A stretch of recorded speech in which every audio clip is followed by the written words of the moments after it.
Là, avec la parole, tu peux te donner un nouveau visage. Avec la parole, tu peux te donner une nouvelle peau. Avec la parole, tu peux te donner ce que tu veux sur ton corps. Je vous dis, c'est ce que je pratique. Certains me voient, c'est même oh, toi tu vis dans le climatiseur. Tu dis, ah, c'est pas le climatiseur. Mais il y a des choses, à un certain moment donné de ma vie, j'ai dit, Seigneur, si je suis fils de Dieu et j'ai tout le pouvoir que tu m'as donné, je contrôle la vieillesse maintenant. Il est temps pour moi de ne plus vieillir. Maintenant, j'ai commandé le rajeunissement. Et jour après jour, je me rajeunis. Ceux qui me connaissaient, ils me disent de plus en plus jeune. De plus en plus jeune. Qu'est-ce qui ne va pas avec toi? Je dis, hé, je ne dois pas vieillir. Demain, tu vas me voir plus jeune.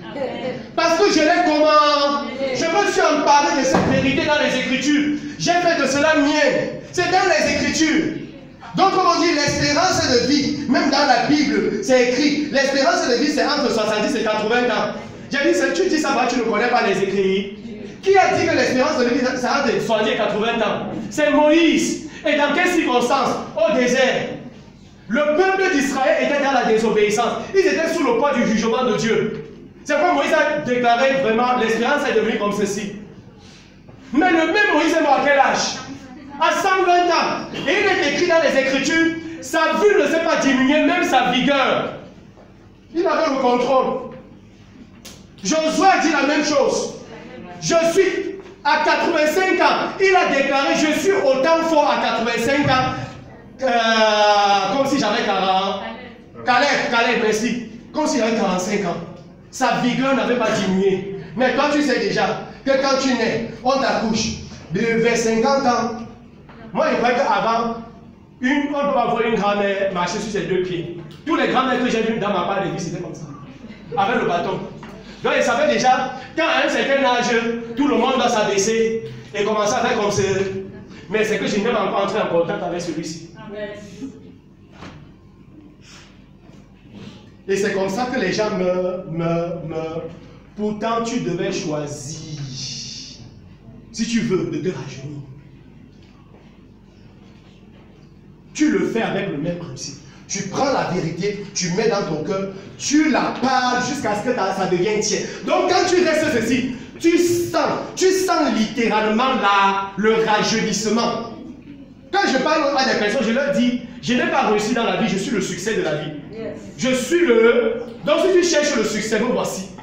Ce n'est pas une déclaration. Mes gènes sont témoins, mes tripes sont témoins. Chaque cellule de mon être est témoin. Et partout où je passe, le succès suit. Donc si je te rencontre, quelque chose ne se passe pas dans ta vie, ça y est, on ne s'est pas rencontré. Quand il dit c'est tout le monde.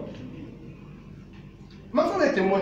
Et en dehors même de ma femme, les gens avec qui j'ai été longtemps, ils sont témoins. Donc si je passe à tes côtés, quelque chose se communique à ta vie. Why? Et c'est pourquoi la vision, créer une espérance vivante dans la nouvelle génération. Je suis le succès, l'incarnation, le prototype. Ce n'est pas juste me vanter, c'est vrai. C'est dans chaque celui, j'ai possédé la chose. Je suis un avec le succès. Et quand je vois les gens souffrir dans la vie, ça me fait mal. Ma prière, c'est Seigneur, comment faire? Comment faire pour les aider? Mon Dieu me dit, continue à te nourrir. Continue à te nourrir. Et après, mon Dieu, il ouvre mes yeux. Il me montre une vague d'hommes, de femmes venant de toutes les nations. Noirs, blancs, jaunes, orange, indiens, hindous. Ils viennent de toutes les nations. Il dit, ils viendront recevoir le conseil de toi. Il dit, continue à te nourrir. Ne te soucie pas de 15. Ne te soucie pas de 10. Ne te soucie pas de 20.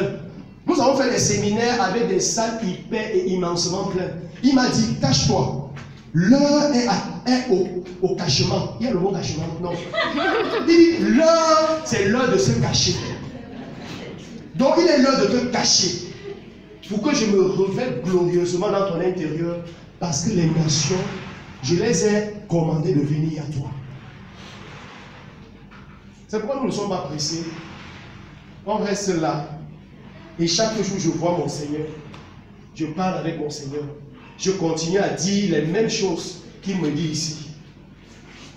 Je continue à dire les mêmes choses qu'il me dit ici. Même si les circonstances semblent me contrer, je dis la même chose. Parce que c'est ma réalité. Ma réalité, ce n'est pas ce que les deux yeux s'y voient. Ma réalité, c'est ce qui est écrit dans le livre ici. Il dit, possède ça et établis-toi. Vous savez, beaucoup de gens regardent avec les deux yeux. Je dis souvent, il y a des personnes qui vont regretter dans cette vie de s'être éloigné de moi. Quand je dis regretter, avec le grand regret. Vous comprenez ce que je dis? Parce que je suis le Fils de Dieu que Jésus aime. Vous comprenez ce que je suis? Vous pouvez dire moi, je suis le Fils de Dieu que Jésus aime. Je suis le Fils de Dieu que Jésus aime. Je suis le Fils de Dieu que Jésus aime. Je suis la fille de Dieu que Jésus aime. Ce que je dis est réel pour vous. Certaines personnes vous quittent, laissez-les vous quitter. Ils vont regretter demain. Tout ce que tu as fait, c'est quoi? Continuer à dire ce que Dieu te montre ici. Parce que Jésus t'aime. Le temps vient, ils regretteront pourquoi nous t'avons quitté. Tu étais la terre d'abondance, le lieu où notre âme devait être dans l'exaltation. Mais parce qu'on t'a regardé avec les deux yeux, on a cru que pour toi était fini. On n'a même pas commencé. On n'a même pas commencé. Ce qu'il nous a montré dans l'esprit, la chose se manifestera. Amen. La chose se manifestera. On va conclure en lisant Proverbe chapitre 4, verset 20 à 22. C'est le dernier verset, je vous en prie. Il dit ceci: mon fils, sois attentif à mes paroles, prête l'oreille à mes discours. Que ma parole ne s'éloigne point de tes yeux. Garde-les dans le fond de ton cœur, car c'est la vie pour ceux qui les trouvent. C'est la santé pour tout leur. Est-ce que vous comprenez?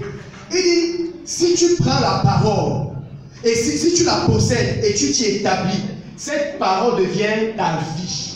C'est-à-dire la vie de ton.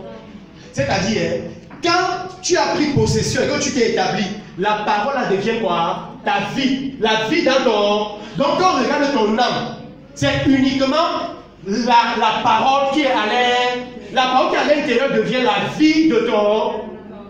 Ça veut dire que tu n'as plus une autre vie que la parole qui est dans l'âme. Je sais pas si on se comprend. Et cette parole, en tant que ta vie, doit produire pour toi tout ce que tu désires dans ce monde. C'est pourquoi en commençant, j'ai dit Dieu ne donne rien à faire. Ce que Dieu t'accorde, c'est de déposer sa parole dans ton esprit. Et toi-même, avec cette parole, tu produis tout ce que tu veux produire. Et c'est pourquoi Jésus a dit, si vous demeurez en moi et que mes paroles demeurent en vous, il dit demandez ce que vous voudrez. Et quand il dit demandez ce que vous voulez, ce n'est pas demander au Père. Il dit commandez ce que vous voulez. Et vous verrez ça se manier. Ce que Dieu donne à un homme, c'est la parole dans son esprit. Quand la parole de Dieu entre dans ton esprit, ça s'empare de ton âme. Ça devient la vie de ton âme. Tout ce que tu veux dans ce monde se manifeste. C'est cette parole qui t'amène dans le lieu de repos et te donne tout ce que tu désires. Maintenant, je vais te poser la question, qu'est-ce que tu désires dans la vie? Qu'est-ce que tu désires dans la... Ne pas demander à Dieu, Seigneur, Seigneur, je veux la moto. Seigneur, je veux la pension. Seigneur, je veux... C'est comme ça que les chrétiens vivent, n'est-ce pas? Dieu dit, pourquoi vous vivez une telle vie? Je veux que vous créiez la richesse, ce que vous voulez. Qu'est-ce que tu veux? Ma chérie, tu veux un avion. Ma chérie, regarde-moi, viens. Tu es si jolie, ma viens. C'est l'enfant de maman Maguéry. Si tu n'es pas son enfant, c'est que vraiment, je ne sais pas l'enfant de qui tu es. Tu es autant jolie que ta mère. Il y en a comme ton père. Ma chérie, oh, j'aime ton sourire. Qu'est-ce que tu veux dans la vie? Créer de quelle richesse? Des grandes richesses. Dans la vie, là, on est précis. Tu comprends? Sois prêt. En fait, les richesses là, c'est dans la vie de notre vie.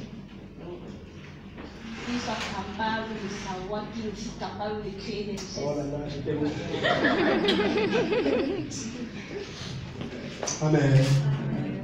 Amen. Dieu n'attend pas que tu sois en train de demander des simples choses. Ce que Dieu voudrait que tu désires, c'est que sa parole descende dans ton âme. Et que cette parole devienne un avec ton âme. Si cette parole devient un avec ton âme, tout ce que tu vas désirer va venir à la manifestation. Cette parole va t'amener dans le lieu de repos. Et vous avez, si vous lisez la suite, il dit cette parole devient même la vie de tes os. C'est-à-dire même la santé. Quand la parole est entrée dans ton âme, ça affecte la santé de ton être. Ça affecte tes os. Vous comprenez pourquoi il y a que même le rajeunissement, non? Quand la parole entre, ça donne la fraîcheur à tes os, à ta peau. Mais vous voyez, on struggle beaucoup parce que nous n'avons pas encore pris possession des vérités qui sont ici. Et certaines personnes, quand ils nous voient parler comme on parle, on dit que les gars là, très orgueilleux, vous êtes orgueilleux, orgueilleux. Vous êtes dans la liste des hommes orgueilleux. On parle comme ceci parce que c'est là. Ce n'est pas nous qui parlons, c'est la parole qui est en train de parler. Et par la grâce de Dieu, le Saint-Esprit est en train de t'amener en ce lieu. Maintenant, comme on est en train de parler, est-ce qu'on peut se mettre sur nos deux pieds?